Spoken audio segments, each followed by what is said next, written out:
Baik, Anda kembali bersama kami di Indonesia Pagi. Menteri BUMN Rini Sumarno meresmikan pembentukan badan usaha milik negara bidang asuransi dari sejumlah perusahaan reasuransi BUMN. Pembentukan merupakan kebijakan pemerintah untuk mengatasi defisit transaksi di sektor jasa keuangan. Berlandaskan keyakinan. Menteri BUMN Rini Sumarno meluncurkan perusahaan BUMN yang bergerak di lini usaha asuransi dengan nama PT Indonesia Re. Indonesia Re merupakan perusahaan penggabungan PT Reasuransi Internasional Indonesia dan PT Reasuransi Indonesia Utama. Pembentukan ini merupakan kebijakan pemerintah untuk mengatasi beban defisit transaksi berjalan. Selain itu, diharapkan dapat mengurangi capital outflow premi reasuransi yang saat ini nilainya mencapai lebih dari 20 triliun rupiah per tahun. Potensi kehilangan penerimaan pajak dari premi asuransi ke luar negeri sebanyak triliunan rupiah juga akan dapat diatasi. Usai penggabungan, maka Indonesia Re akan mulai beroperasi menjalankan kegiatan bisnis reasuransi dengan dukungan dua anak perusahaan, yaitu Asuransi AC Indonesia di bidang usaha asuransi umum dan Reasuransi Syariah Indonesia di bidang usaha reasuransi syariah. Sini kalau tadi dilihat kan dibentuk sudah cukup lama ya, tetapi persoalannya adalah di permodalan. Kita selalu itu tidak bisa besar karena modalnya kita kecil. Makanya sekarang sudah dilakukan merger sekarang menjadi Indonesia Reasuransi. Tetapi ke depan permodalannya akan dibutuhkan terus. Untuk kita betul bisa menjadi besar, modal itu harus bisa kita tambah. Rini Sumarno menambahkan pemerintah akan membentuk holding company dari 118 BUMN dari 15 sektor usaha termasuk asuransi umum dan reasuransi. Hal ini bertujuan menciptakan nilai berganda dan efisiensi badan usaha negara sesuai paket kebijakan ekonomi yang digulirkan Presiden Joko Widodo. Untuk mencapai kemandirian ekonomi di sektor reasuransi umum Indonesia yang kita kenal sebagai RUI atau umum RI di tahun 19 dan maju di masa depan. Bapak Ibu yang kami hormati, belakangan ini kita seolah-olah menyaksikan sejarah itu berulang kembali. Bertahun-tahun kita melihat aliran premi asuransi yang besar ke luar negeri. Sejak tahun 2013, jumlahnya telah mencapai sekitar 20 triliun rupiah per tahun. Menimbulkan beban defisit transaksi berjalan dan kehilangan potensi penerimaan pajak triliunan rupiah dengan kiprah regional. Dan 4 misi kapasitas reasuransi di dalam negeri, meningkatkan pengetahuan dan kapabilitas perusahaan asuransi nasional kita. Kekurangan pasokan knowledge ini akan melemahkan competitive advantage nasional kita dalam persaingan terbuka MIA pasca solusi mengenai hal ini. Untuk itu, teknologi yang bukan lagi sebagai enabler, tetapi bersifat investasi teknologi strategik, serta mendirikan Reindo Institute berkolaborasi dengan perguruan tinggi dan lembaga riset untuk menghadirkan state of the art knowledge. Polisi ini kemudian akan kami share ke seluruh industri asuransi nasional. Rekan-rekan dari OJK serta hadirin dan hadirat yang berbahagia. Pertama-tama marilah kita panjatkan puji syukur kepada Tuhan Yang Maha Esa atas rahmat, hidayah, dan karunia-Nya. Keuangan mengucapkan selamat dan menyampaikan apresiasi yang setinggi-tingginya kepada Indonesia Re. Semoga melalui peluncuran corporate brands ini, Indonesia mampu memberikan jasa dan kapasitas reasuransi yang terbaik, nasional maupun internasional. Bapak, Ibu, dan hadirin, pembentukan Indonesia Re sesungguhnya melalui peningkatan kapasitas reasuransi nasional dalam reasuransi dalam negeri. Bukan juga semata-mata sebagai bentuk revitalisasi industri reasuransi domestik. Namun demikian, tentu kita dan industri perasuransian kita memiliki representasi perusahaan reasuransi Indonesia yang terkemuka di percaturan industri asuransi dan Indonesia Re. Masyarakat dan pelaku usaha asuransi di dunia memiliki penilaian berupa pelayanan, memiliki kapasitas retensi yang besar, hal-hal positif lainnya. Cita-cita kami bersama pemerintah mengharapkan pelengkap pemain reasuransi di dalam negeri saja, namun dapat menjadi salah satu di tingkat Asia bahkan di tingkat internasional yang mampu bersaing secara kompetitif dengan hadirin yang berbahagia.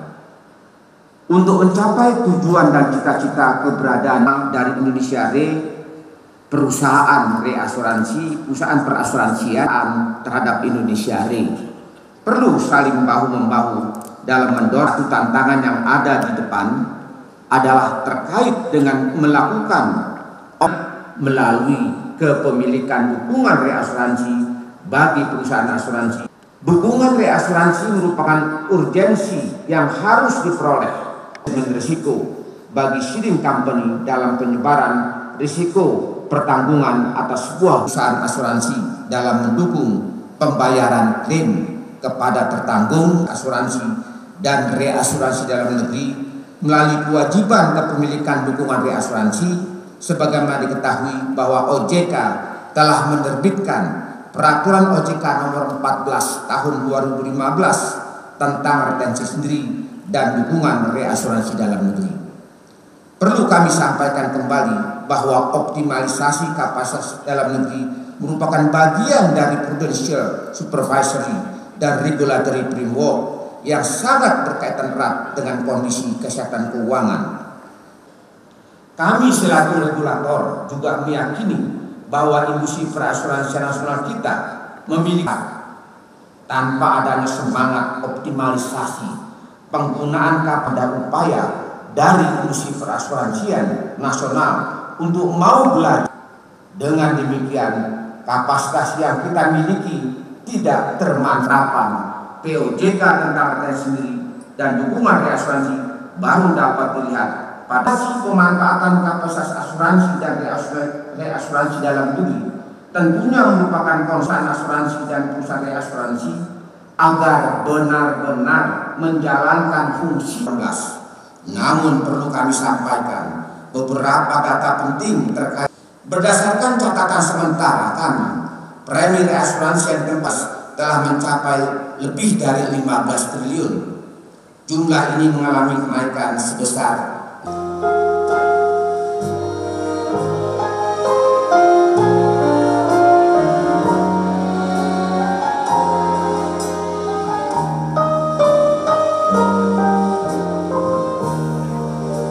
sekali lagi bagi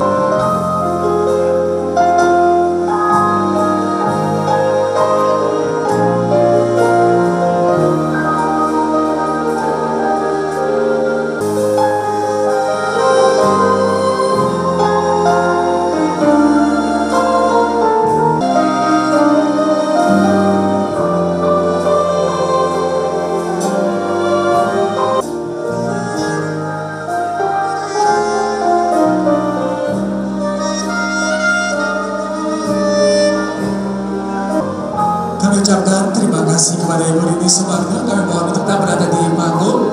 Ibu Rini kami mohon tak berada di panggung. Terima kasih kepada Bapak Ridal Jalani, kepada Bapak Frasa Usirawane, kepada Dewan.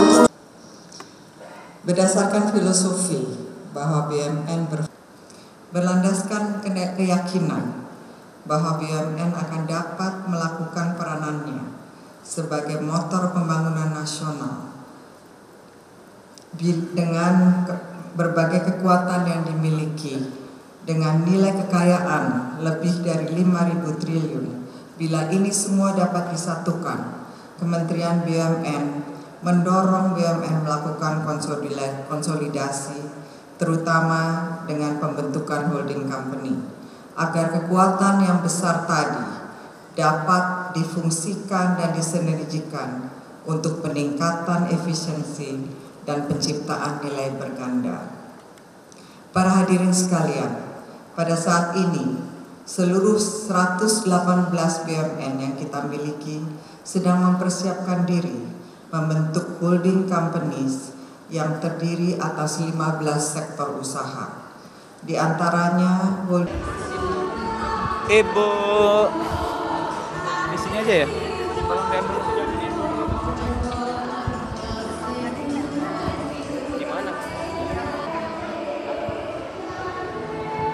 Sini kalau tadi dilihat kan dibentuk sudah cukup lama ya, tetapi persoalannya adalah di permodalan. Kita selalu itu tidak bisa besar karena modalnya kita kecil.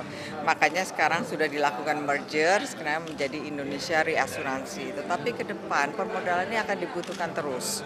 Untuk kita betul bisa menjadi besar, modal itu harus bisa kita tambah. Nah, harapan kami tentunya dengan kita membentuk holding ini di negara, itu yang paling utama. Ya, terima kasih ya.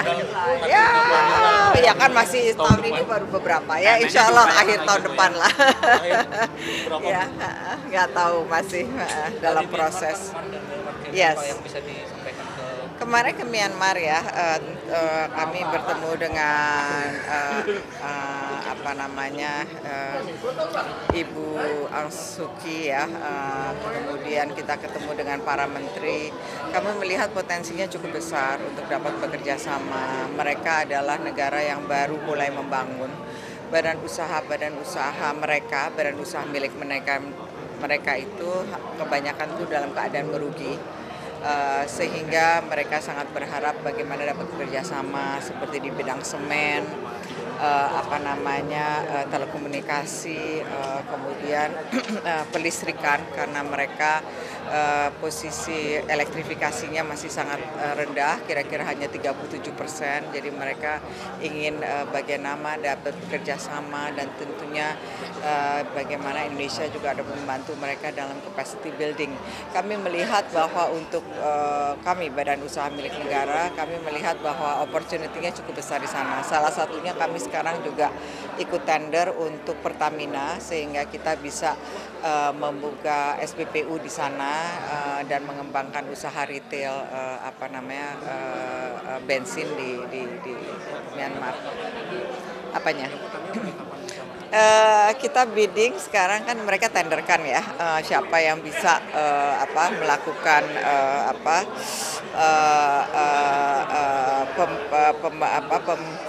pembukaan SPPU di sana. Sekarang sudah tender yang terakhir. Sekarang pemenangnya ada 2, kami dengan Indian Oil.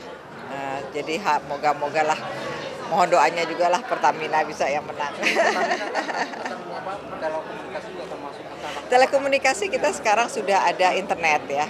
Kita di sana bisa mulai operasikan jaringan internet di sana. Terus kita sedang meminta juga untuk kita bisa memegang international gateway-nya.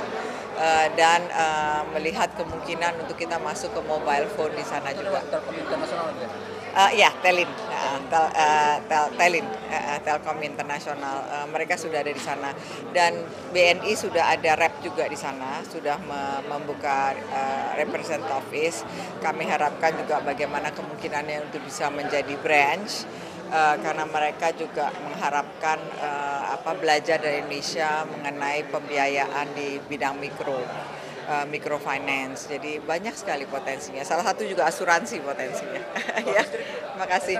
Listrik ya. Jadi moga-moga 2 minggu mereka berharap cepat ya. Tadi saya juga sudah langsung kembali dari Myanmar, juga sudah ke kantor, sudah bicara juga dengan tim PLN. Moga-moga dalam waktu 3 minggu mereka bisa ke sana.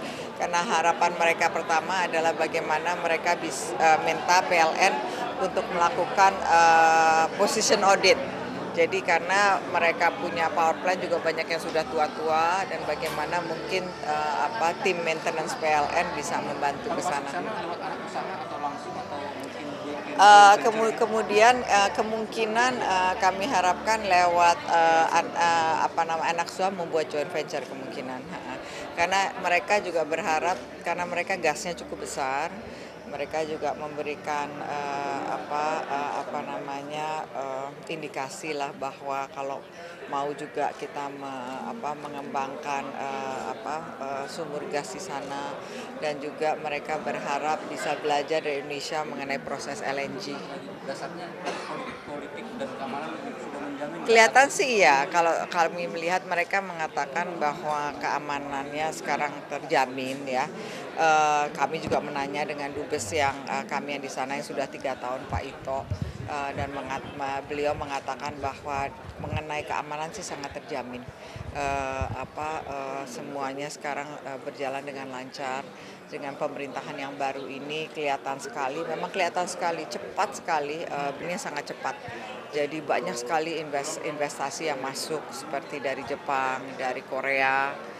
Jadi kami melihat juga bahwa Indonesia sebagai negara terbesar di ASEAN perlu betul untuk masuk ke sana juga. Dengan Menteri Industri, mereka tidak ada Menteri BUMN, jadi mereka ada Menteri Perindustrian, Menteri Perdagangan. Jadi BUMN-nya seperti kita waktu dulu, BUMN-nya itu di bawah tiap kementerian. Jadi kalau semen di bawah Menteri Perindustrian, kalau pangan di bawah Menteri Agriculture. Jadi kemarin ketemu banyak menteri, berapa menteri ya? 5 menteri ya, sama kemudian Madam Aung San Suu Kyi. Jadi kami ketemu Madam Aung San Suu Kyi dan beliau yang sangat mendorong supaya kita bisa kerjasama. Ya, makasih ya. Terima kasih.